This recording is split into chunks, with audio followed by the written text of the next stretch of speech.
कि हमारे जो मोहल्ले जो मुसलमानों के मोहल्ले जहाँ से मैं पला बड़ा हूँ, वहाँ पे मैंने देखा कि सबसे बड़ा इशू ये है कि हमारे पास लड़कियों के लिए कोई स्पेस नहीं है ना। हमारी घर की लड़कियाँ बाहर निकल के टेनिस नहीं खेल सकती, वो वॉक पे नहीं जा सकती, कुछ नहीं कर सकती, भले ही वो बुरखे में है, लेकिन उसको घूरने वाले हमारे ही लोग हैं जो खड़े हैं।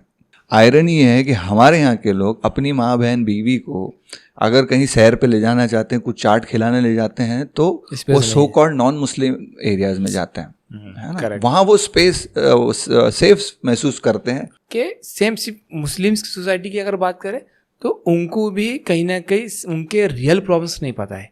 ओवर एम्फोसिस पर्दे के ऊपर, है ना, बुरखे के ऊपर। वो कितना भी उसके बॉस से गाली खा लेंगे, लेकिन बीवी ने अगर कुछ उससे कह दे तो वो बर्दाश्त नहीं कर सकता। तो ये क्योंकि वो पावर हासिल, जहाँ पे वो कमज़ोर है वहाँ कमज़ोर रहेगा, लेकिन औरत के सामने हमेशा पावरफुल हासिल करना चाहता। कि मुस्लिम लड़कियों को जो है कोई और कास्ट के और कोई रिलीजन के धर्म जो है वो बहुत वो खास उनको ट्रैप कर रहे हैं, उनको लव के अंदर ले जा रहे हैं और शादी कर रहे हैं और इस तरह बहका रहे हैं।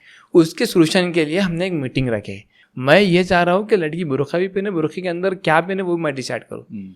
सबसे बड़ा रीज़न औरतों की दुश्वारी का और औरतों की गुलामी का मुझे लगता है कि जहाँ उनको इनहेरिटेंस नहीं मिलता, वो सबसे बड़ा रीज़न है। कि औरतों को पता ही नहीं कि उनको भी ये हक है। जब वो असर तो कब करेंगी तब उसे कम से कम रियलाइज़ होगा, हाँ ये मेरी चीज़ मुझे चाहिए था, ये मुझे मिलना चाहिए, ये मेरा हक है। अब जैसे कि 5 लोगों ने एक आदमी की लिंचिंग कर दी, मार दिया, अब वो 5 लोग अपने अपने घरों में गए, अपने मोहल्ले में गए। आपके मोहल्ले में एक मर्डरर है,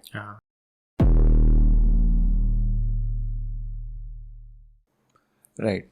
अब इसका एक अपन एक एग्जांपल लेते हैं। जैसे कि जो शहर से आप आते हैं, जो शहर से मैं भी आता हूँ, औरंगाबाद, जिसका रिसेंट में नाम चेंज हो गया, है ना। तो नाम के ऊपर अपनी डिस्कशन नहीं है, जस्ट लोगों को पता हो इसलिए मैंने मेंशन करा। सबसे बड़ी जो अब उसमें हमारे शहर में व्हाट आई हैव नोटिस्ड कि क्लियर डिस्टिंक्शन है कि ये मुसलमानों का एरिया है, ये हिंदुओं का एरिया है ना। और धीरे धीरे वो हालांकि आप अगर पुराने एरिया देखेंगे, जो पुराने टाइम बसे हैं, तो वहाँ पर मंदिर मस्जिद आजू बाजू है, करेक्ट, और दुकानें बाजार भी लोगों के मिक्स है। लेकिन जैसे आप नए एरियाज में आप जाएंगे जो न्यूली कंस्ट्रक्टेड है, जो एक नए समाज का नया कंस्ट्रक्शन चल रहा है, उसमें आप क्लियर डिस्टिंक्शन देखोगे कि ये हिंदू का एरिया है, ये मुस्लिम का मोहल्ला है। That is not the question, but the question is कि हमारे जो मोहल्ले जो मुसलमानों के मोहल्ले जहाँ से मैं पला बड़ा हूँ, वहाँ पे मैंने देखा कि सबसे बड़ा इशू ये है कि हमारे पास लड़कियों के लिए कोई स्पेस नहीं है ना। हमारी घर की लड़कियाँ बाहर निकल के टेनिस नहीं खेल सकती, वो वॉक पे नहीं जा सकती, कुछ नहीं कर सकती, भले ही वो बुरखे में है, लेकिन उसको घूरने वाले हमारे ही लोग हैं जो खड़े हैं। और आयरनी ये है कि हम लोग, अब लोगों को बोले तो थोड़ा बुरा लगता है, लेकिन अब क्या कड़वी बातें कभी कभी बोलनी पड़ेगी। आयरनी ये है कि हमारे यहाँ के लोग अपनी माँ बहन बीवी को अगर कहीं सैर पे ले जाना चाहते हैं, कुछ चाट खिलाने ले जाते हैं, तो वो so called non Muslim areas में जाते हैं, है ना। वहाँ वो स्पेस सेफ महसूस करते हैं, नॉट ओनली फिजिकली सेफ, लेकिन दूसरों की गेज से भी सेफ, है ना। कोई घूर भी नहीं रहा उनको। जबकि आप ये बोलते हैं कि आपका रिलीजन अच्छा है, आपके लोगों में ज़्यादा मोरल है वगैरह वगैरह, वो डिबेट नहीं है अपना, लेकिन अपन ये बोल रहे हैं कि आपकी लड़कियों को स्पेस नहीं है, आप वहाँ जा रहे हैं।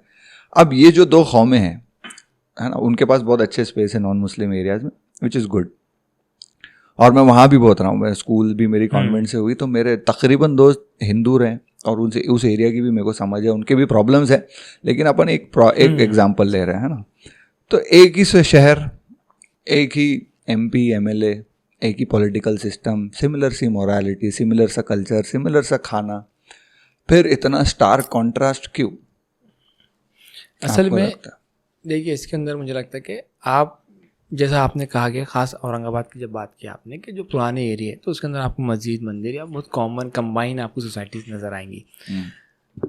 लोग अक्सर ये कहते हैं कि एजुकेशन नहीं होने की वजह से दंगे होते हैं, और दंगों की वजह से सोसाइटीज़ कहीं ना कहीं पोलराइज होती है, दूर होती है, जिसमें डिस्टेंस पैदा होता है।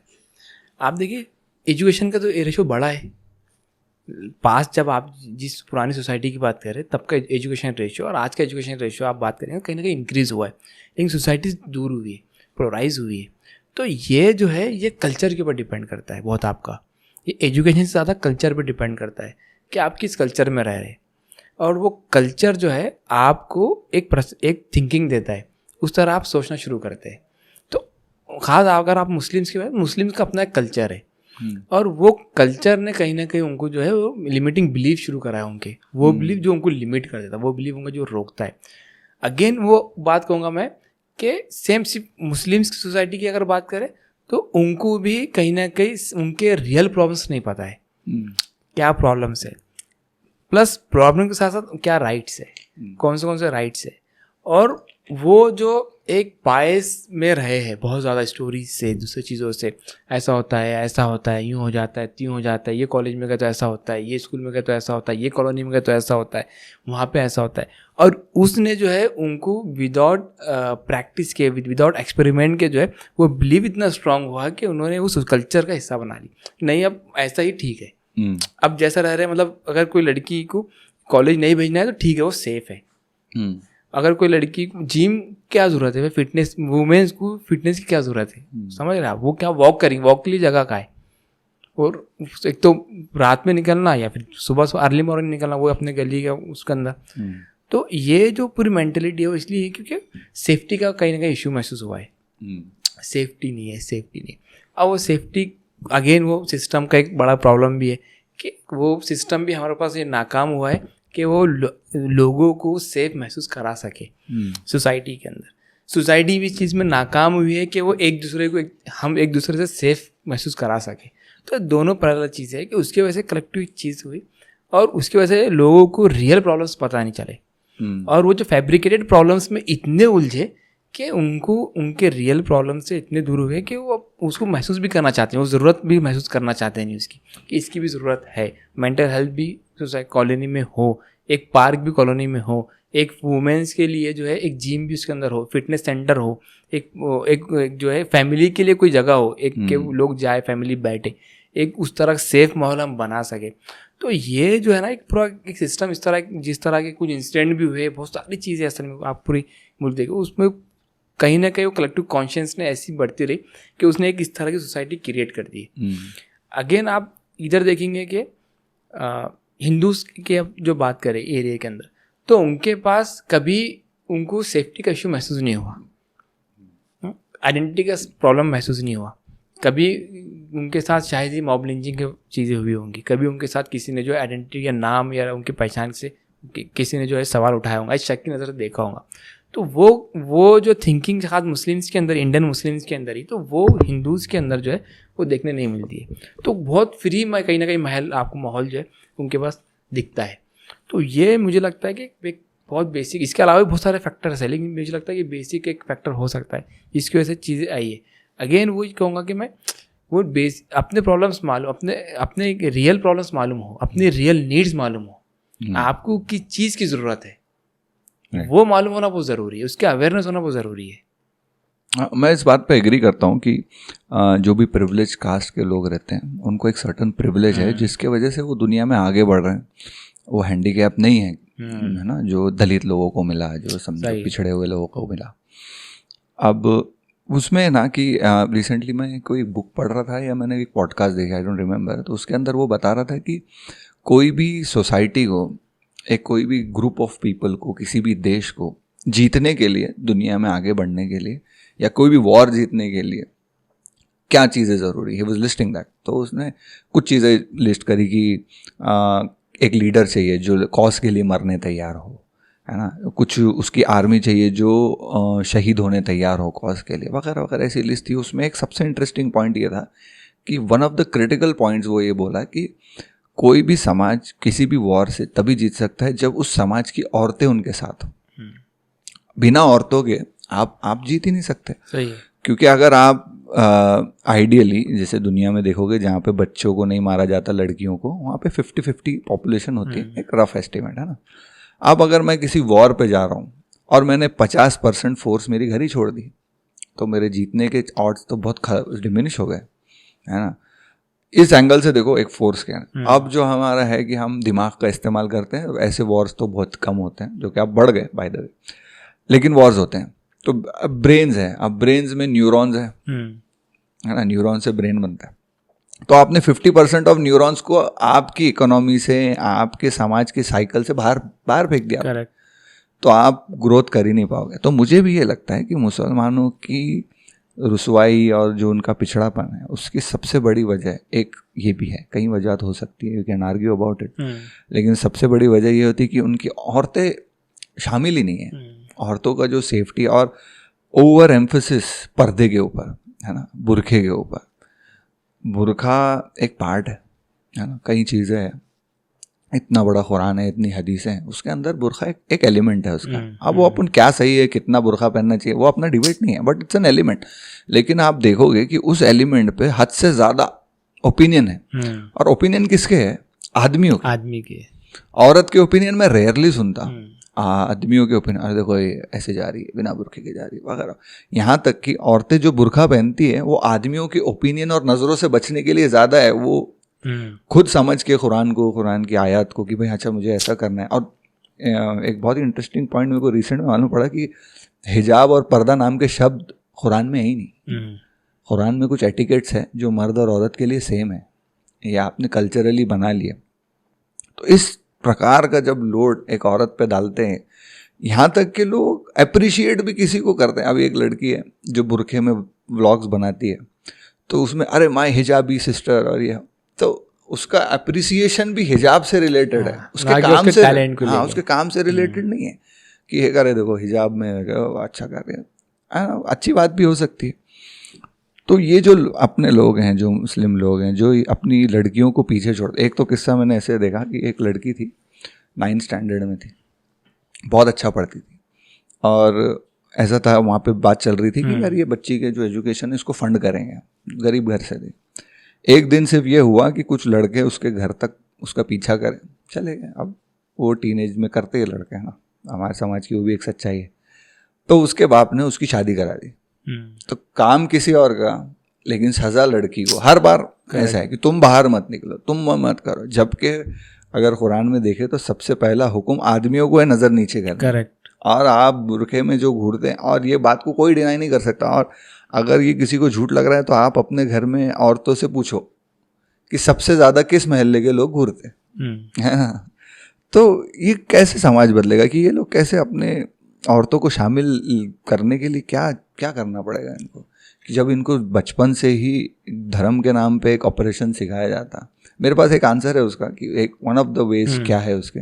मैं आपके थॉट सुनना चाहूँगा कि कैसे औरतों को हमारा इक्वल बनाया जाए, स्पेशली मुस्लिम कल्चर में। और हिंदुओं में भी प्रॉब्लम है, ऑफ कोर्स है, वो तो सती करते थे और वहाँ से यहाँ आए हैं, बट ये ज़्यादा प्रोनाउंस्ड है पिछड़ी हुई कम्युनिटीज़ में, जैसे कि जिसमें हम आते हैं। क्या हो सकता है इसका एक एंटीडोट? देखिए मतलब इसके बहुत सारे बहुत बड़ा प्रॉब्लम है ये, तो इसमें कोई डिसएग्री शायद कोई कर नहीं सकता। इसके अंदर आप देखिएगा कि एक तो सबसे बड़ा प्रॉब्लम हमारा ये है कि हम जस्टिस को जो है ना वो जुल्म से कंपेयर करके इमेजिन करते। जैसे एग्जाम्पल कि एक कॉलोनी इमेजिन कीजिए आप, जहाँ पे 100 घर से 100 कपल्स के अंदर 99 कपल्स के हस्बैंड जो है उनके वाइफ को मारते हैं। अच्छा। फिजिकली टॉर्चर करते। एक हस्बैंड है जो फिजिकली टॉर्चर नहीं करता है लेकिन मेंटली टॉर्चर करता है। वो मेंटली टॉर्चर वुमेन जो है किसी के पास शिकायत के पास जाती है, वो कहती है कि मुझे मेरा हस्बैंड जो है मेंटली टॉर्चर करता है। उसको जवाब क्या मिलेगा? बोलेंगे कि तू बस खुशकिस्मत है, तेरा हस्बैंड तुझे मारता नहीं है।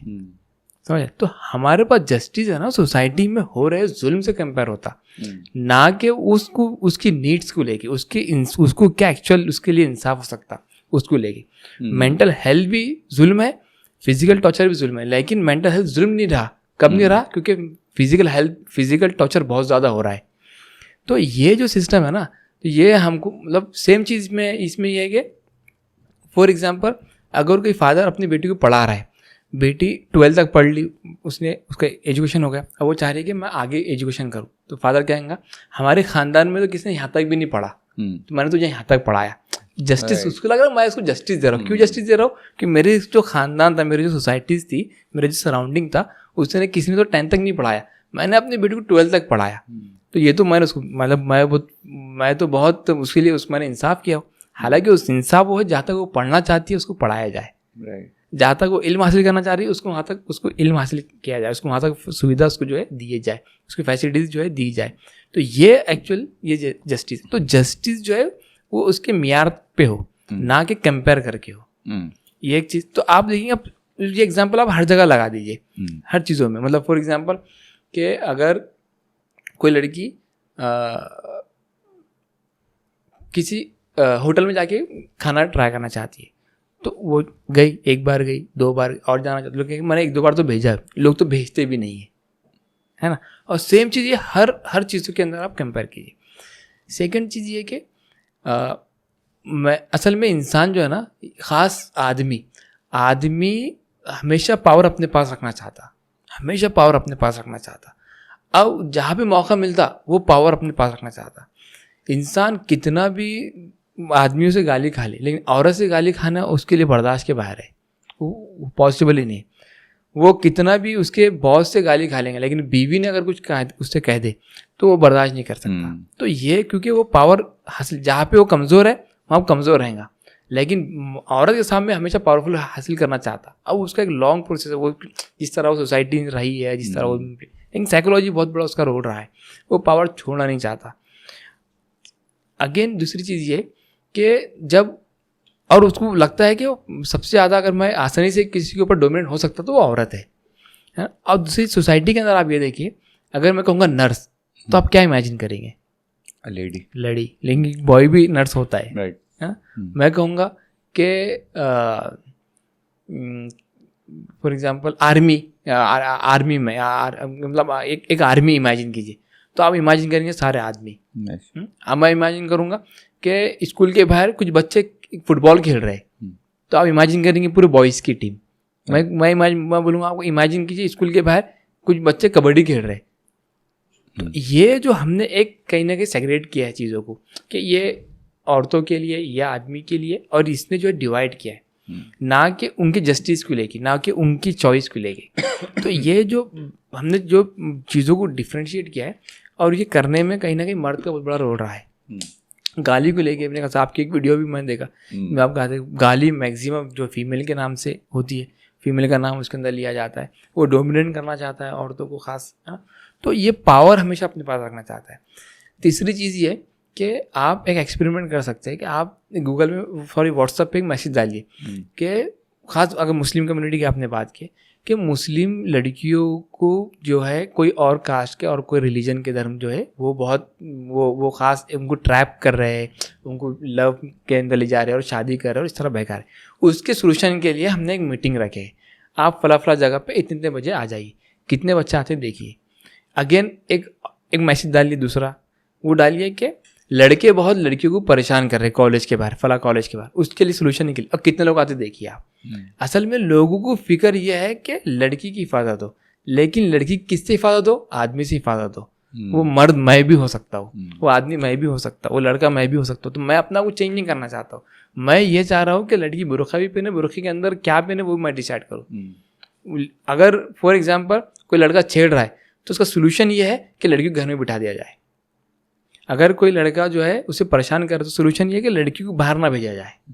अगर कोई जो हम सोसाइटी जो है उसको स्पेस नहीं दे रही है तो उसका सोल्यूशन ये है कि जिसको सताया जा रहा है तो उसको जो है घर के अंदर रख दे, ना कि हम ये जो सता रहा है, जो छेड़ रहा है, जो परेशान कर रहा है, ये सोसाइटी हमने जो कॉम्प्लिकेट बना दी है उसको चेंज करने की कोशिश करे।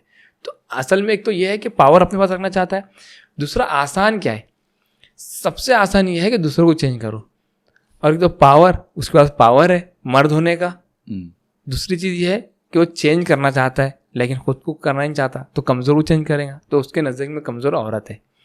तो ये दो चीज़ें मुझे लगती है कि ये मेंटलिटी चेंज करने की बहुत ज़्यादा ज़रूरत है कि हम पूरा एक कॉन्शियस तरीके से ये मेंटलिटी चेंज करें, कि वो स्पेस हम क्रिएट करें। हम ये बोले कि अगर कोई लड़की को छेड़ रहा है तो हम लड़की रोकेंगे नहीं है, बल्कि वो माहौल चेंज करने की कोशिश करेंगे।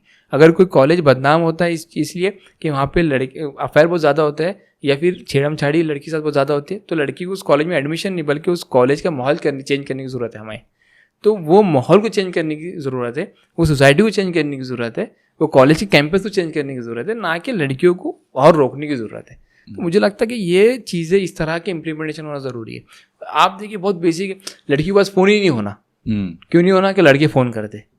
अरे जो फ़ोन कर रहा है आप उसको पनिश कीजिए, ना कि लड़की को पनिश करेंगे आप। तो ये जो है ना, ये मेंटली जो बोला, आज तो आसान लड़की को बोलना, लड़की को टॉर्चर करना, लड़की को रोक देना, लड़की के अधिकार से रोकना, और अधिकार वो देना जो सोसाइटी नहीं दे रही है, ना कि वो अधिकार देना जो उसके अधिकार है। एक्चुअली जो उसके अधिकार है वो ना देना, बल्कि जो सोसाइटी फॉर एग्जाम्पल उसके अधिकार 100 के है, सोसाइटी जिसको 5 दे रही, मैंने 6 दे दिया, तो मुझे लगता है कि मैं सबसे ज़्यादा अधिकार उसे दे रहा हूँ, हालांकि उसके अधिकार तो 100 के है। तो वो हम देखें, वो चीज़ें देखें, और उसके जो अधिकार, उसके जो राइट्स है उसको हम दें।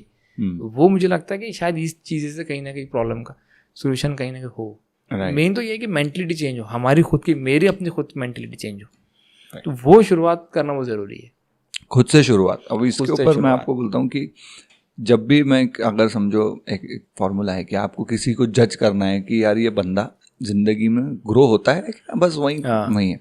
उसका सबसे बड़ा पैमाना ये है कि आप उसको ये पूछो कि रिसेंट में कोई एक ऐसा ओपिनियन बताओ जो आप होल्ड करते थे लेकिन आपने बदल दिया। अगर उसका जवाब ये है कि मैं ऐसा कोई ओपिनियन नहीं बदला, तो उसके 2 ही आंसर हो सकते हैं। एक तो आप परफेक्ट है, या फिर आप सीखे ही नहीं। परफेक्शन का तो सवाल ही नहीं होता, आपने ओपिनियन नहीं चेंज किया। ये जो लव जिहाद वाला मैटर है, जो वो लोग बोलते हैं कि हमारे लड़के, यहाँ के लड़के फंसा रहे हैं, ये लोग बोलते हैं, सब फिक्रमंद है इसके बारे में। लव जिहाद, भगवा लव ट्रैप है ना, ठीक है।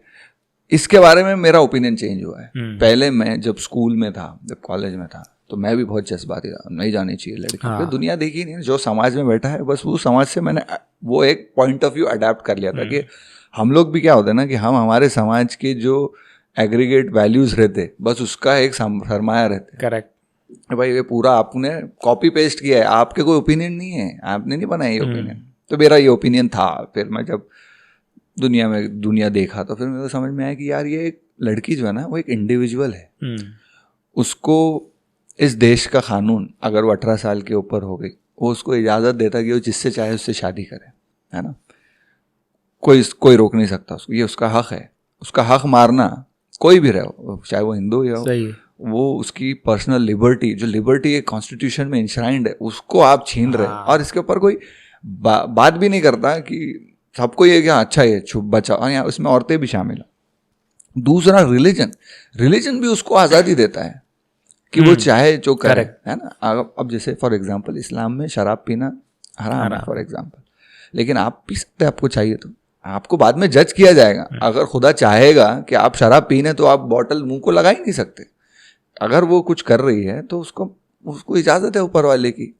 अब आपको इजाज़त ये है कि अगर आपकी बच्ची है तो हम 18 साल तक उसको कुछ भी वैल्यूज़ दें, आपको इजाज़त है। लेकिन एक बार वो पक्के अडल्ट हो चुकी है, उसके बाद आप उसको फोर्स नहीं कर सकते। और कितने घर बर्बाद है इसमें।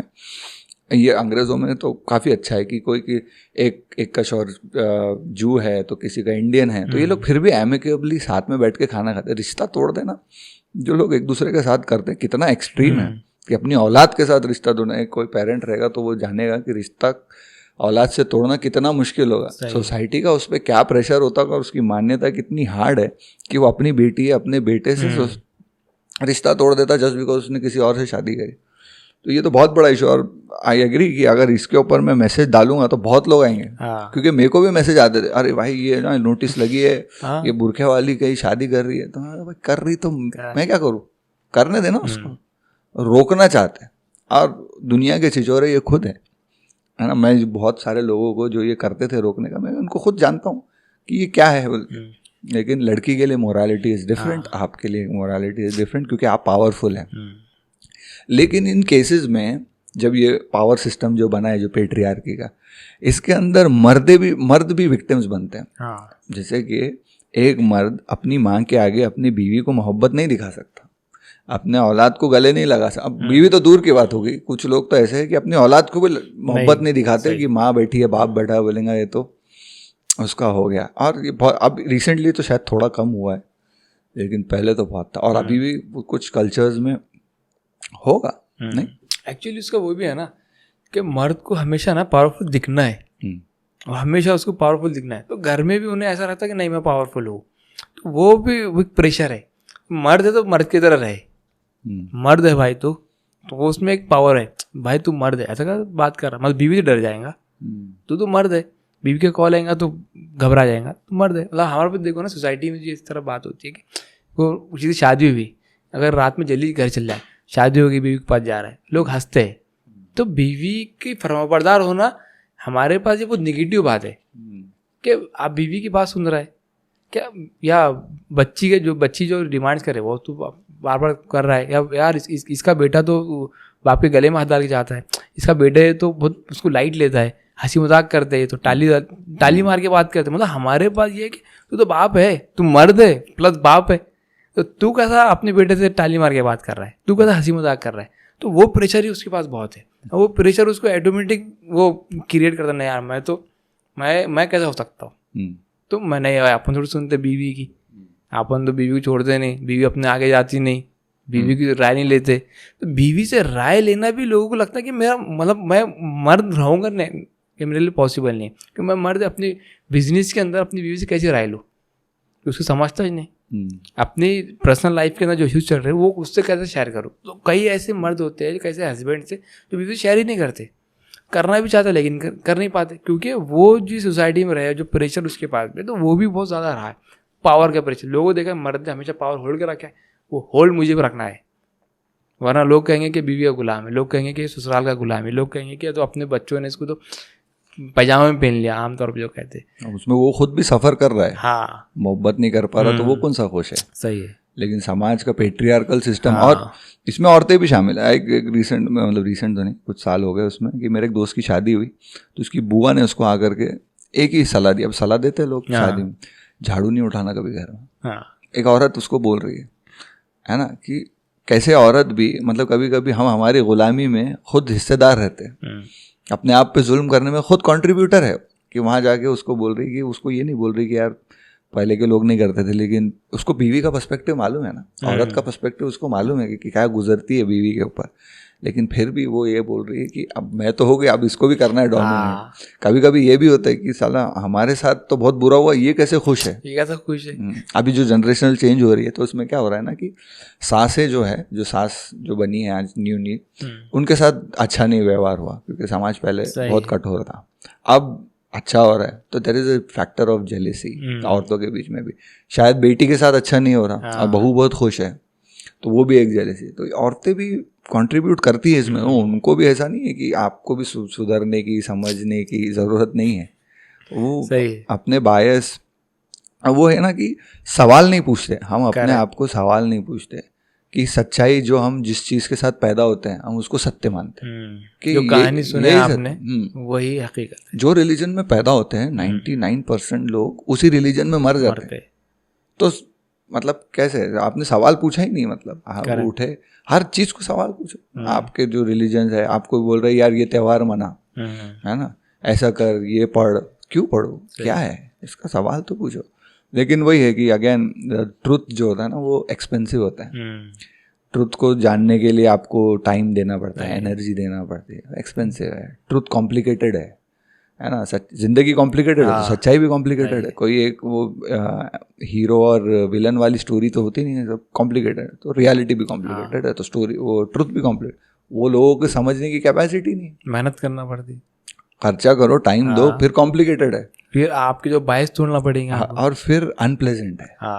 अगर ये पता चल जाए कि मेरे धर्म में या मेरे समाज में इतनी गंदी प्रैक्टिसेस हैं, मेरे घर वाले इस सब में इन्वॉल्व हैं और एक्टिव मेंबर हैं, और ये जो जुल्म हो रहा है औरतों पे उसका परपेट्रेटर है, पेनफुल भी है, इसलिए इंसान भागता है। सवाल तो पूछना दूर की बात। और आसानी इसको क्या है, जो कहानी चल रही है उसको बिलीव किया, उसको पता चला ये कहानी तो रॉन्ग है, लेकिन अब उसको एक्सेप्ट करना उसके लिए मुश्किल है।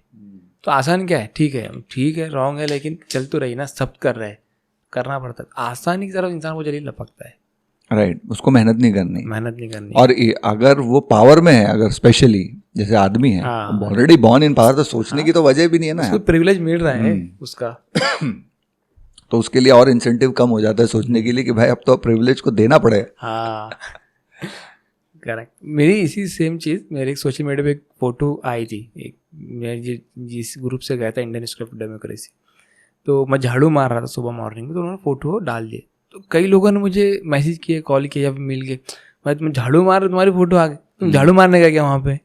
तुम तो पढ़ने गए, तुम झाड़ू कथा मार रहे, तुम तो रिसर्च करने गए, तुम झाड़ू कथा मार रहे। मतलब मैं झाड़ू मार रहा, सबसे हैरत की बात है। मतलब एक लड़का एक मर्द जो है झाड़ू मार रहा है, फोटो आ जाए, ये बहुत हैरत की बात है। झाड़ू तो बहुत अच्छी चीज़ है ना, आप गंदगी निकाल रहे रूम से, लेकिन वो जो सोच है, और सेम चीज़ आप देखिए कि वो सोसाइटी के अंदर आप देखिए रोड के ऊपर झाड़ू कौन मारता है? हाँ, कौन? वो एक पूरी कम्युनिटी है, और वही क्यों करते हैं? ड्रेनेज साफ कौन करता है? वो कम्युनिटी है, वही क्यों करते हैं? क्योंकि हमने समझे कि गंदा काम है। तो अब मेरी प्रिविलेज है, मुझे उससे रोका गया है, तो घर में आप वो एक सिस्टमेटिक प्रॉब्लम है पूरा एक बराबर, उसका असर ये हुआ कि अब कहीं ना कहीं माइंड में सेट हुआ ये छोटा काम है और गंदा काम है, तो ये लड़का कैसा करेगा? ये तो लड़की करेंगी। अब ये औरतों का काम है। छोटा काम रहता, गंदा काम, छोटा काम रहता औरतें करते। जो अच्छा काम है, बड़ा काम है, पैसा कमाना, ये अच्छा काम है। घर में काम करना ये छोटा काम है, तो वो औरतें करेंगी। बड़ा काम मर्द करेगा क्योंकि वो मर्द है। तो ये पूरा सिस्टमेटिक प्रॉब्लम है। यहाँ तक कि समाज में वो जो रिलीजन है या जो वो कम्युनिटी जो झाड़ू करती है, उसके नाम से आपको बुलाना भी आपके लिए गाली है। हाँ, जैसे कि वो गाली का वो जो उसके अंदर आई, मैंने वो किया कि कुछ लोग बोलेंगे कि अरे माँ बहन की गाली तो हम ऐसे ही देते हैं, ऐसा कुछ खास रीज़न नहीं है उसका। वो उल्टा लोग क्या बोलते हैं कि हमारी इज्जत है वो, हमारी इज्जत हम प्रोटेक्ट करते हैं इसलिए। लेकिन वो ये समझ में आता है कि जब आपको किसी निचली दर्जे की कास्ट, सो कॉल्ड निचले दर्जे की जो लोगों ने बनाया, उनके नाम से अगर बुलाए तो बुरा लगता है। तो मतलब नीचे की चीज़ बुलाए तो बुरा लगता है। आपको लड़की जैसा रो रहा है बुरा लगता है, चूड़िया पहना बुरा लगता है। तो माँ की गाली, बहन की गाली भी देते। तो इसलिए भी है कि वो ये सब इसका पार्ट है कि आपकी जो लैंग्वेज है वो दर्शाता है आपकी क्या सोच है। करेक्ट। क्या आप सोचते क्या है भाई, क्या समझता है आपका समाज, क्या समझता है। ऐसा है कि वो वुमन की जो सेक्सुअलिटी है उसको कंट्रोल करना चाहते हैं मर्द, क्योंकि वुमन जब औरतें बच्चे देती है तो बच्चों से इनका वंशज चलता है, इनका सरनेम, इनका कास्ट, वो कंट्रोल करना है। सबसे बड़ा रीज़न औरतों की दुश्वारी का और औरतों की ग़ुलामी का मुझे लगता है कि जहाँ उनको इनहेरिटेंस नहीं मिलता, वो सबसे बड़ा रीज़न है। वो बोलता हूँ मैं कैसे है कि दुनिया जो है ना वो पावर को रिस्पेक्ट करती है, और पावर पैसे के साथ बहुत ज़रा वो है। अगर आपके पास पैसा होगा, कोई एक कम्युनिटी है आप समझ लो, वो कम्युनिटी बहुत रिच है, आप प्रॉपर्टी ओन करते हो, लैंड ओन करते हो, है ना, तो आप ग्रुप में काम करोगे, आपका एक कंग्लोमरेट है वगैरह, तो आप पावरफुल है तो इज्जत मिलेगी आपको, है कि नहीं। वैसे ही जेंडर में भी है, औरतों के पास प्रॉपर्टी नहीं है, पैसा नहीं है, ये मिलजुल के काम नहीं कर सकती, इनके नाम पे ना दुकानें हैं ना घर है ना, ये आपस में ऑर्गेनाइज नहीं कर सकती, पावर ही नहीं है। पावर इकोनॉमी से आता, पैसे से आता। अब दुनिया में सबसे बड़ा वेल्थ जो एक इंसान को मिलता है, किसी भी इंसान को, दुनिया के किसी भी कोने में, मेजॉरिटी जो पर्सन है, अनलेस तुमने एक स्टार्टअप रन किया हो, करोड़ों कमाए हो, वो वैसे लोग बहुत रेयर हैं, लेकिन ज़्यादातर दौलत जो इंसान को मिलती है वो इनहेरिटेंस से मिलती है ना। तो इनहेरिटेंस से मिलती है, और सबकी दौलत जनरली मेजॉरिटी वही होती है जो उसको इनहेरिटेंस में मिली। और औरत को इनहेरिटेंस नहीं मिलता, प्लस उसको एजुकेशन नहीं है, उसको काम भी नहीं आप करने दे रहे, और इनहेरिटेंस से भी महरूम रख दिया। तो उसके पास क्या होता ना कि पैसा नहीं होता, तो समाज में उसकी कोई वैल्यू नहीं होती। अगर इन औरतों के पास प्रॉपर्टी आ जाए, इनके खुद के घर हो, और आपको अगर दुकान किराए पे लेनी तो औरत से बात करनी पड़ेगी, तो आपको इज्जत से बात करना पड़ेगा, आपको ये फिर आपको आदत हो जाती है। जैसे कि मैंने आईटी में काम किया है, तो आईटी में जैसे कि औरतें काम करती है, तो कभी ऐसा वियर्ड नहीं लगता कि औरत हो, अपने को मेरे डायरेक्टर्स वीपीज औरतें रही हैं, तो हमारे तो कभी कभी लगा नहीं। लेकिन यही जो निचला आदमी, निचला in the sense economic level में जो नीचे चल रहा है, जिसने कभी औरतों से साबिका ही नहीं पड़ा उसको अगर कोई औरत हुक्म दे तो बोलती औरत हो गए, हमें को बोल, तो उसकी आना पे आ जाती। लेकिन अगर ये पावरफुल पोजीशंस में ऑलरेडी रहेंगे, जहाँ उसका बेबस है वो, जहाँ उसको काम कारोबार के लिए औरतों पे डिपेंडेंट रहना पड़ेगा, घर मालक उसकी औरत रहेगी, तब एटीट्यूड चेंज हो सकता है। ये जो इनहेरिटेंस उसको मिला है, अपने राइट्स है उसके, इवन रिलीजन भी उसको ये राइट देता और सुप्रीम कोर्ट भी उसको ये राइट देता। लेकिन औरतों की इतनी कमजोरी है, इतनी मजबूरी है कि वो खुद अपने राइट को असर्ट नहीं करना चाहती। वो झगड़े होंगे खानदान में, और खानदान में सबसे ज़्यादा आपसी जो मसले हैं लोगों के, उसका रीज़न ये है कि इनहेरिटेंस बराबर से तकसीम नहीं होता। और औरतें मांगती नहीं है। ये जितना बिहेवियरल प्रॉब्लम है उतना सिस्टमेटिक प्रॉब्लम भी है। अच्छा। मतलब अक्सर आप बहुत आम तौर पे लोग कहा जाते हैं कि बिहेवियर चेंज करने की ज़रूरत है, लोग चेंज करने की ज़रूरत है। जितना वो चेंज करने की ज़रूरत है उतना ये सिस्टम भी चेंज करने की ज़रूरत है। जैसे आपने इसकी एग्जांपल दी, वो सिस्टमेटिक प्रॉब्लम है, एक सिस्टम से आ रहा है, उस सिस्टम की वजह से जो है प्रॉब्लम क्रिएट हुआ है। तो ये दोनों एंगल्स में काम करने की ज़रूरत है, ये पूरी अगर इशू को आप कहीं ना कहीं चेंज करने की। राइट। और औरतों को भी अपना राइट असर्ट करने की ज़रूरत है। मैं भी हमेशा जो भी मेरे कांटेक्ट में औरतें आती हैं तो मैं उनको बोलता हूँ ठीक है, आप लड़ नहीं सकते, आपको लड़ना नहीं है, आप अपना राइट असर्ट करो, बोलो ये मेरा है। सही है। बोलने से क्या होता है ना, जो जिसने आपका हड़पा है उसको एहसास रहता है कि मैं चोर है। हाँ। आप जब खामोश हो जाते हैं ना तो जस्टिफाई कर देता अपने आप। मैं हमेशा ये मानता हूँ कि कोई भी चोर अपने आप को चोर नहीं बोलता, वो जस्टिफाई करता है चोरी। सही। क्योंकि अपने अंदर एक मोरालिटी, एक ज़मीर रहता, वो ज़मीर जीने नहीं देगा अगर आप अपने आप को गंदा इंसान मारोगे। अगर कोई दुकान पे एक बच्चा काम कर रहा है जो गल्ला संभालता है, वो पैसे चुराएगा तो वो ये नहीं बोलेगा कि मैं चोर है, वो बोलेगा कि अरे मेरे को पगार नहीं मिलती, बराबर मेहनत बहुत कराता है वगैरह वगैरह। वो एक अपने रीजंस बनाता है जो कि मैं अच्छा इंसान। तो वैसे ये जो इनहेरिटेंस चुराने वाले लोग रहते हैं उनके बहुत रीजंस रहते हैं। अरे भाई इनको दहेज में दिया ना, या फिर इनको शादी में इतना लगाया, हमारे पास देते नहीं। हाँ, ये जो भी है वो पूरा रीजन बनाता है। और औरत खामोश है, तो जब औरत खामोश है तो वो चलेगा उसका। लेकिन औरत जब असर्ट कर देती ना कि ये मेरा है और आपने ये चुराया है, तो वो एक स्टार्टिंग पॉइंट है आई थिंक। ठीक है, लड़ना बहुत लोग अवॉइड करते कोर्ट कचहरी वगैरह वगैरह, क्योंकि ख़ानदान में ये सब फैलते और औरतों को आदत है, दबने की आदत है, छोड़ने की आदत है, तो उसी आदत को कंटिन्यू करते हैं, छोड़ देते हैं। लेकिन आई विल ऑलवेज सजेस्ट कि असर्ट करो, मत लड़ो, लेकिन बोलो कि ये चोरी है, तूने छीना है, सबको मार, एविडेंट होना चाहिए। तो वो शर्म आती है इंसान को धीरे धीरे, फर्स्ट स्टेप प्रॉब्लम। लेकिन ये इतना सोसाइटी मतलब इतना ये लेवल पे आ गया है कि औरतों को पता ही नहीं कि उनको भी ये हक है। जब वो असर्ट तो कब करेंगी तब उसे कम से कम रियलाइज़ होगा, हाँ ये मेरी चीज़ मुझे चाहिए था, ये मुझे मिलना चाहिए, ये मेरा हक है। उसे पता ही नहीं। वो बताया ना कि वो कंपेयर करती उन्हें भी कि हमारी बहनों के साथ तो कुछ नहीं मिला, बिल्कुल मेरे बहनों के शौहर ने तो कुछ नहीं किया, कभी उनको रेस्टोरेंट लेके नहीं गए, साल में एक बार तो लेके जाते। तो वही उसके लिए बहुत बड़ा गिफ्ट है।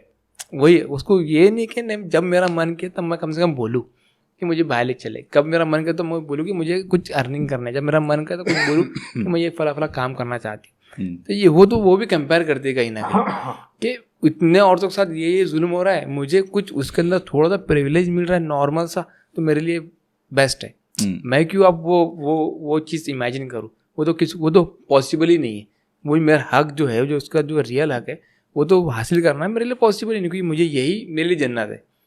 लोग हस्बैंड तो वो ना, लोग हस्बैंड तो मारते हैं, हस्बैंड एटलीस्ट मुझे मार तो नहीं रहा है, मेंटल टॉर्चर कर रहा है लेकिन मार तो नहीं रहा है। तो ये जो ना मेंटलिटी चेंज करने की बहुत ज़रूरत है। और वो अवेयर भी, आप जो ना अवेयर करना बहुत ज़रूरी है कि उसको भी राइट है। वो भी पूछे भाई हस्बैंड से कि आप क्या चढ़ा बिजनेस में आपके, मुझे बताइए आपका क्या है, मैं ये फला किसी मैं आपकी हेल्प कर सकती हूँ, ये कर सकती हूँ, वो कर सकती हूँ। ये कब होगा तब आपको कहीं ना कहीं अवेयर होंगी। अवेयरनेस के बाद फिर वो ऐसा करेंगे, मतलब अपनी बात रखेंगे, अपनी बात कम से कम वो सामने वाले को बताएंगे कि तूने मेरा हक मारा है, तू मुझे हक नहीं दे रहा है। राइट उसको। और ये तो चलो बड़ी बड़ी चीज़ें होगी, छोटी छोटी चीज़ें कि भाई घर में हाथ बटाना एक मर्द का काम है। हाँ, तुम हाथ नहीं बटा रहे, ये सिर्फ औरत लाए मतलब एक गुलाम लेके आया। एक रिसेंट में एक दोस्त मेरा ऐसी बात चल रही है और इतनी कैजुअली, मतलब उसके लिए कोई चीज़ नहीं थी। अरे यार रात को 2 बजे भूख लगी, बोले मैंने बीवी को नींद में से उठाया और पकाने लगा। बस एक कैजुअल रिमार्क था और मेरे को बहुत शॉकिंग लगा कि आई एम श्योर कि उसकी जो बीवी थी वो दिन भर काम करी होगी, उसने बच्चों को खाना खिलाया होगा, बच्चों को डब्बा दिया होगा, स्कूल से आए बच्चे, घर की साफ सफाई, सास ससुर ढिमका फलाना पूरा करके वो औरत सोई है। ये 2 बजे उसको उठाता है कि मेरे को चाय पराठा जो भी बनाना, और वो खुद बनाता नहीं है। और कितना कैजुअल है कि मतलब उसके लिए वो माथे पे शिकंज भी नहीं है। हाँ। कि वो छुपाना भी नहीं समझ रहा कि उसको कि यार मैं छुपा दूँ इस बात को कि मैंने उठाया। उस कितना बेबस इंसान भी है वो। मैं तो हमेशा समझता हूँ कि इंसान ने खाना बनाना सीखना चाहिए।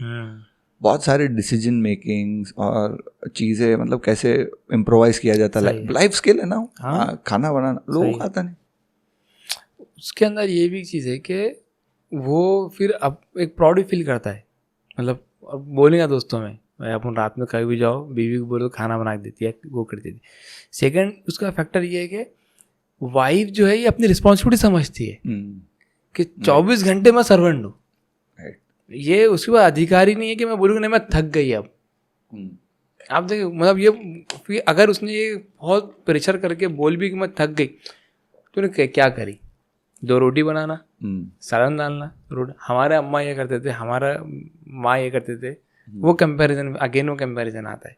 तो ये बहुत इंपॉर्टेंट है कि उसको रियलाइज भी नहीं होता है कि ये मतलब मेरे से बहुत ओवर हो रहा है, मतलब मैं अपने आप पे, अपनी बॉडी पे, मेंटल हेल्थ, फिजिकल हेल्थ को बहुत टॉर्चर करके उसके लिए काम कर रही हूँ। वो थक गई है, मेंटली थकी है, फिजिकली थकी है, वो बोलना भी उसके लिए बहुत मुश्किल है।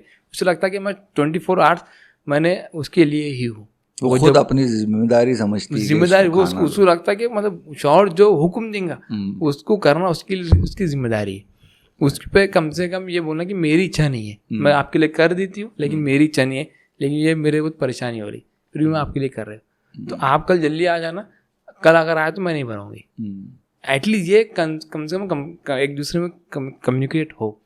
ये बहुत इंपॉर्टेंट चीज़ है कि वो भी चीज़ समझे, वो वुमेन भी समझे कि मेरी रिस्पॉन्सिबिलिटी ये इतनी है। हाँ ना। और इनका जो है ना आइडियल मर्द, ये आइडियल्स आते कहाँ से? और ख़ास बात ये है कि इतने पॉलिटिकल चीज़ों में हम डिवाइडेड है, रिलीजियस लाइंस पे डिवाइडेड। ये सारे इंडियन धर्मों में के मर्द ऐसे ही है। हाँ, इनको सब ये कल्चर है। हाँ, आप जब ये बोलते हैं ना कि हम अलग हैं और हमारे पास तो बहुत अच्छे हैं और हमारे जो रिलीजियस पर्सनालिटी है उनसे सीख कुछ नहीं रहे, लेकिन आप आर्ग्यूमेंट में वो पर्सनालिटी को हमेशा ले आते हैं कि भाई इनका। लेकिन वो आइडियल शौहर कैसा था? वो आइडियल शौहर से आपने क्या सीखा? वो इम्प्लीमेंट। लेकिन आप सारी कम्युनिटीज से ये जो टॉक्सिक बिहेवियर ये बिल्कुल शेयर करते हो। अगर आपको कभी अपने सेलिब्रेट करना है कि आप में क्या एकता का है सबब, तो ये भी है औरतों पे जुल्म करना, औरतों पे जुल्म करना और अपने आप को पावरफुल समझना एक हाउस होल्ड में। ये अक्सर मैं लोगों को एग्जांपल देता हूँ कि लोग क्या करते हैं कि शराब से रिलेटेड मुस्लिम कम्युनिटी में बहुत स्टिग्मा है ना। शराब किसी ने शराब पी लिया, एक हुआ भी था हमारे पास कि एक शराब पी के आया था दोस्त, तो बाकी सारे दोस्तों ने उसका रिश्ता तोड़ दिया, है ना। अब ये जितने लोग हैं और किसी भी समाज में, अगर मैं मेरे सोसाइटी में जाता हूँ, अगर मेरे माँ बाप भी अगर मैं शराब पी के घर पहुँच गया तो वो बहुत सदमा लेंगे, सही, परेशान हो जाएंगे, और अगर उनके पावर में तो मेरे को घर से भी हटा है ना। सोसाइटी वैसे उनका बच्चा पीता है, सब इतना स्टिग्मा है।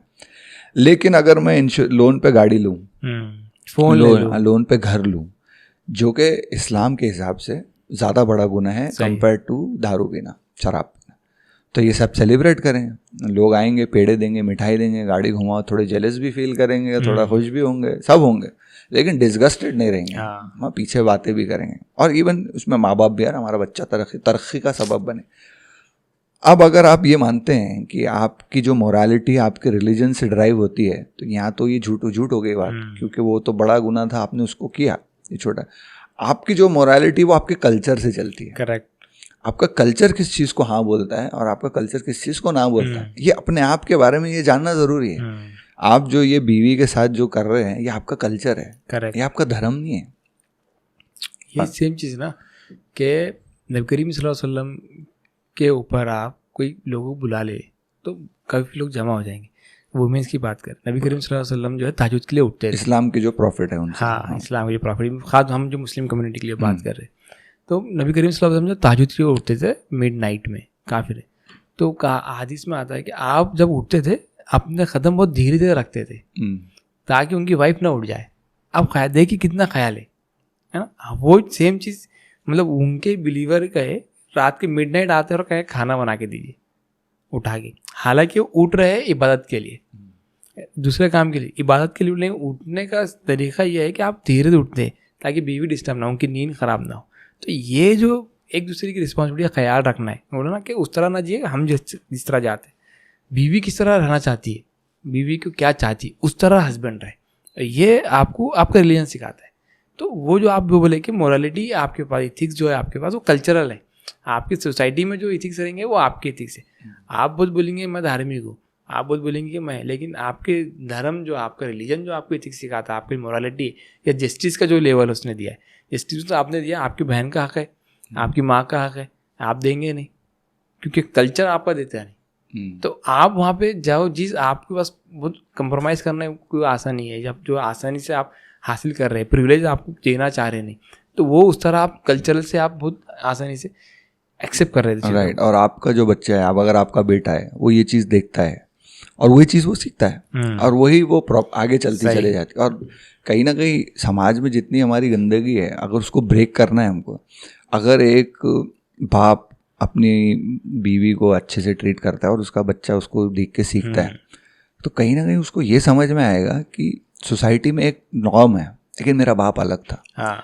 एक अलग रास्ता इख्तियार करने की एक समझ तो आई उसमें, and then that can translate उसको अलग चीज़ों में, जो पॉलिटिकल चॉइसेस में भी अपने अदर ऑप्शंस देखेगा। अरे समाज के साथ कहाँ जाऊँ मैं, समाज के साथ थोड़ी ना जाऊँगा, मैं दंगे थोड़ी ना करूँगा, मैं किसी की लिंचिंग नहीं करूँगा।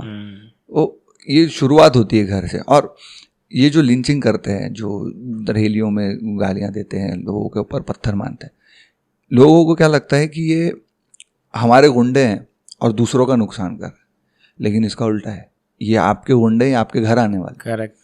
किसी की इबादत गाह पे पत्थर मार के अगर कोई घर आ रहा है, तो वो क्रिमिनल आपके घर में है, वो आपको ज़्यादा सताएगा, है ना। वो बाहर दूसरी कम्युनिटी को थोड़ी देर के लिए सताएगा। अब जैसे कि 5 लोगों ने एक आदमी की लिंचिंग कर दी, मार दिया, अब वो 5 लोग अपने अपने घरों में गए, अपने मोहल्ले में गए, आपके मोहल्ले में एक मर्डरर है, वो सोसाइटी में आपके साथ हमेशा रहेंगे, क्रिमिनल है, वो आपकी सोसाइटी का पार्ट है। अब उसके पास जो पावर आएगा ना, वो सबसे पहले किसको सताएगा, उसकी बीवी को, उसकी बहन को, उसकी माँ। वो ऐसे थोड़ी करेगा कि वो बाहर गुंडा है और घर पे आएगा, नहीं यार मैं तो बहुत अच्छा हूँ, नहीं मैं बीवी को हुकूक अदा कर रहा है, बहन को प्रॉपर्टी में हिस्सा दे रहा है, ये थोड़ी करेगा।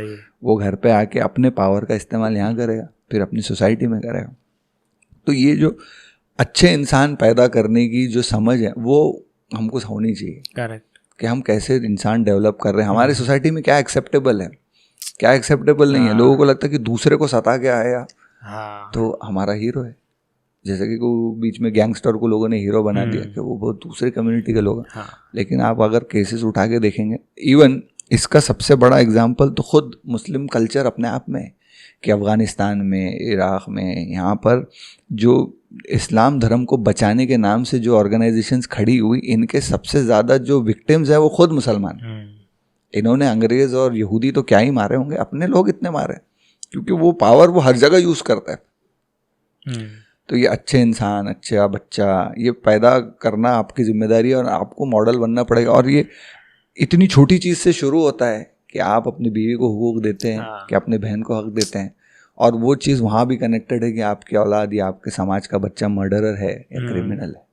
और वो है ना, आप अपना प्रिविलेज छोड़ना पड़ेगा आपको जो मर्द का प्रिविलेज मिला है, या फिर आपको जो बॉस होने का प्रिविलेज मिला है, या फिर जो आप सोसाइटी में आप जिस खानदान में पैदा हुए वहाँ का जो प्रिविलेज मिला, तो वो प्रिविलेज छोड़ना पड़ेगा। अब प्रिविलेज छोड़ना इतना आसान नहीं है, वो चेंज जो है खुद से आएगा, फिर वो आप चीज़ें धीरे धीरे सोसाइटीज़ में जाएंगी। जैसे आप बोल रहे अपने बच्चों की तरबियत करना, आगे ले जाना, तो अपना प्रिविलेज छोड़ना बहुत इंपॉर्टेंट है। कि मुझे बचपन से झाड़ू मारने नहीं दिया गया, लेकिन जब गंदगी है तो मैं झाड़ू मारूँ, वो प्रिविलेज छोड़ूँ मेरा। यानी कि इंतजार करते बैठो मेरी वाइफ नहीं झाड़ू मारेंगी, मेरी बहन नहीं झाड़ू मारेंगी। ये बहुत इंपॉर्टेंट है कि आप उस शुरुआत जो है खुद से करें।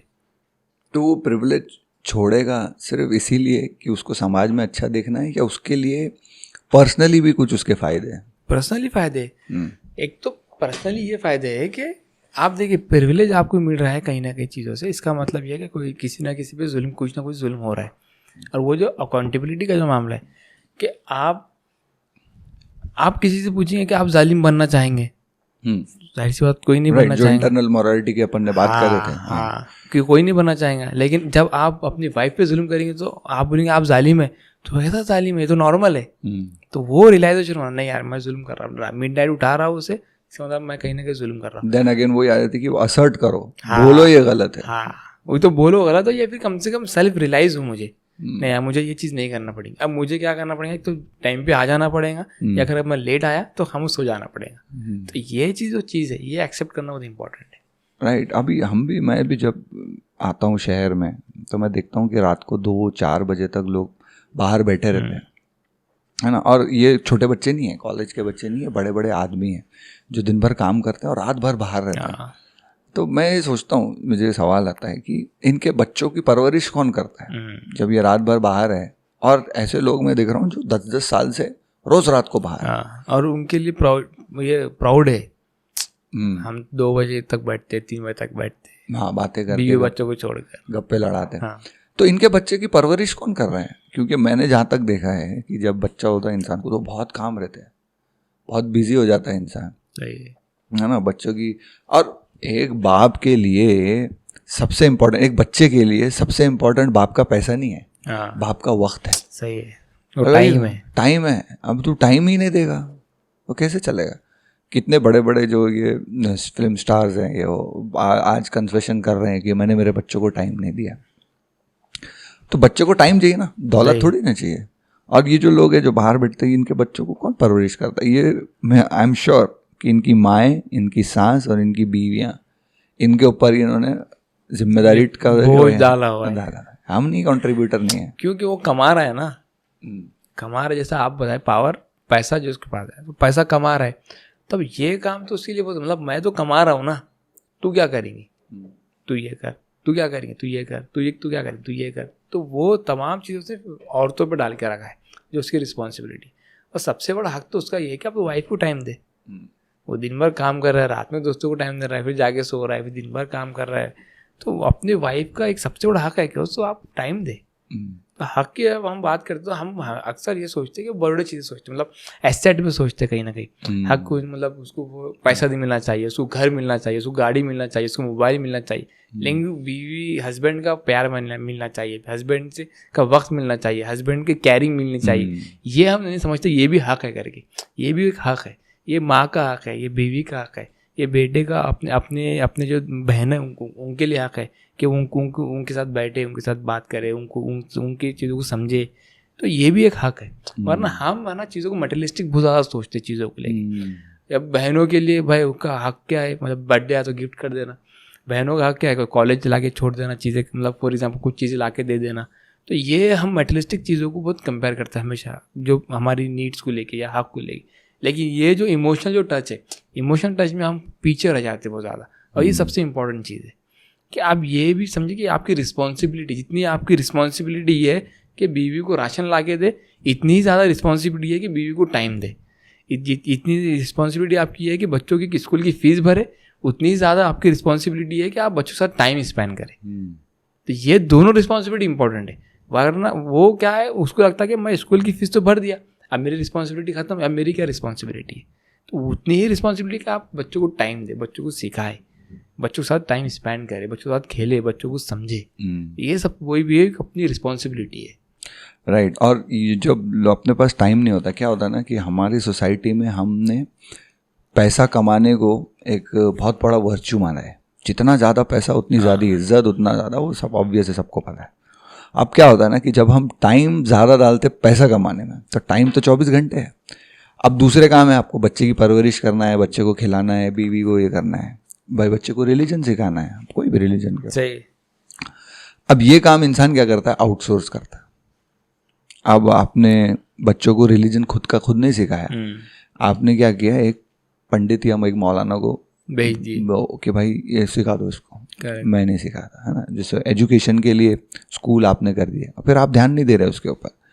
और कितने सारे बच्चे, अभी मैं एक रिसेंट में एक अपने एपिसोड के लिए स्टडी कर रहा था कि ये जो कैथलिक चर्च है, इन्होंने इनमें जो पोप कह रहा हूँ, पोप तो एक ही होता है, जो बिशप्स, फादर्स, ये तो वैटिकन से चलता है, वैटिकन से इनके सारे चर्चेज हैं, फिर स्कूल्स हैं। और ये पूरे वेस्टर्न कल्चर इंडिया में भी है, वेस्ट में ज़्यादा है इनका डोमिनेंस कैथलिक का, वहाँ पे इनके हैं।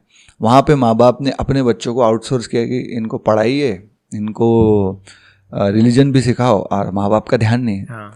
इन प्रीस्ट ने कितने बच्चों का यौन शोषण किया, कितने बच्चे, कई 100 नहीं, कई 1000 नहीं, कई लाख बच्चे।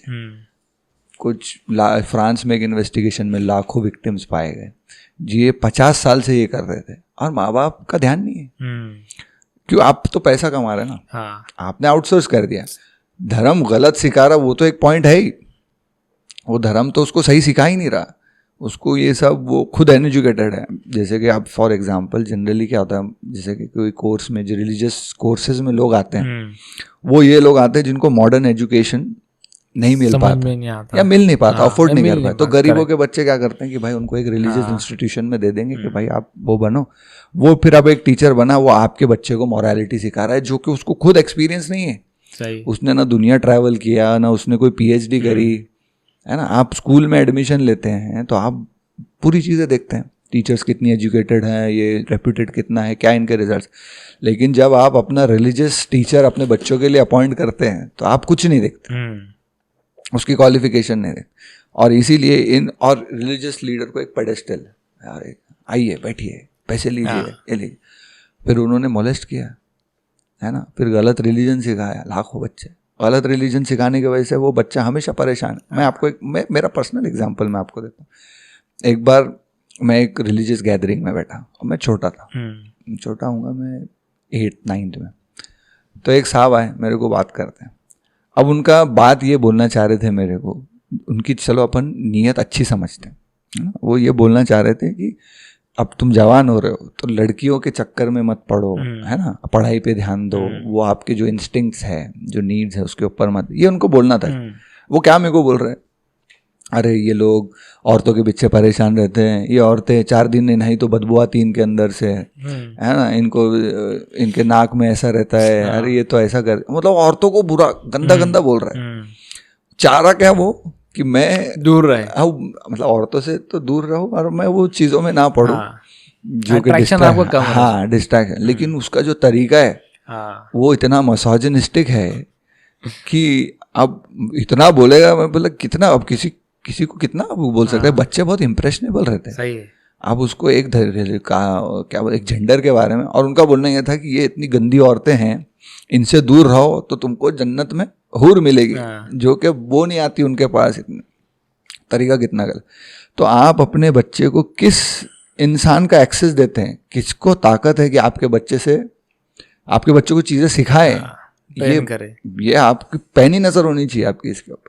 ऐसे थोड़ी किसी को दे दिया। तो ये जब आप पैसा कमाने में लगे हो, बाहर बैठे हो, तो आपके बच्चे कहीं भी कुछ भी सीखेंगे, आपका तो ध्यान ही नहीं उस पर। और अगर वो मोलेस्ट हो रहा है, खुदा ना खास्ता, अगर तो वो तुमको बोलेगा क्या, जो आप उससे कम्युनिकेट नहीं कर रहे, कोई उसको कहीं इनअप्रोप्रिएटली टच करता है, वो किसको बोलेगा। आप तो अगर वो बाप हो आप जो आते बच्चे छुप जाना, हाँ डर कर, आपको बोलेगा, बच्चा नहीं बोलेगा, बच्चा बर्दाश्त करेगा।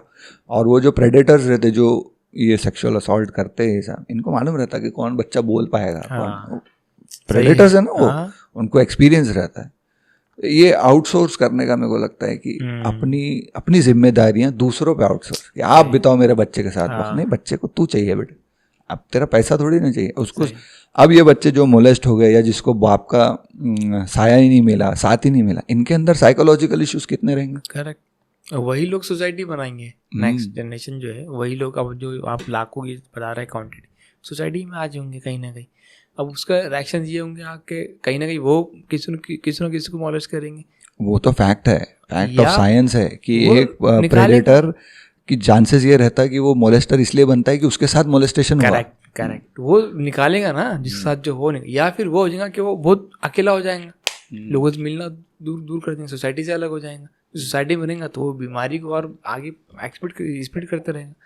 तो ये बहुत इंपॉर्टेंट चीज़ है कि ये पूरे मतलब अपनी रिस्पॉन्सिबिलिटी समझे, और ख़ास ये रिस्पॉन्स समझे कि हम सोसाइटी बदलना चाहते हैं। वो अगेन अपने आप को बदलना नहीं चाहते, अपने बच्चों को बदलना नहीं चाहते, अपने बच्चों को बदलना चाहते तो किसी और के जरिए बदलना चाहते, आउटसोर्स करना चाहते कि भाई तू आप ये समझ रहा, एथिक्स जा आगे किसी और से सीख ले। क्रिटिकल, इतनी क्रिटिकल मोरालिटी सीखना है तो किसी और मेरे से, मुझसे मत सीख, बाप अपने खुद के बाप से मत सीख। पैसा दूंगा, हाँ क्या पैसा लग रहा है, ये पैसा है। तो ये वो समाज की ट्रेनिंग पैसे की तो बहुत खतरनाक है। और जैसे आपकी नीयत, जैसे आपके इंटेंशंस रहेंगे, वैसे ही रिजल्ट्स मिलते हैं।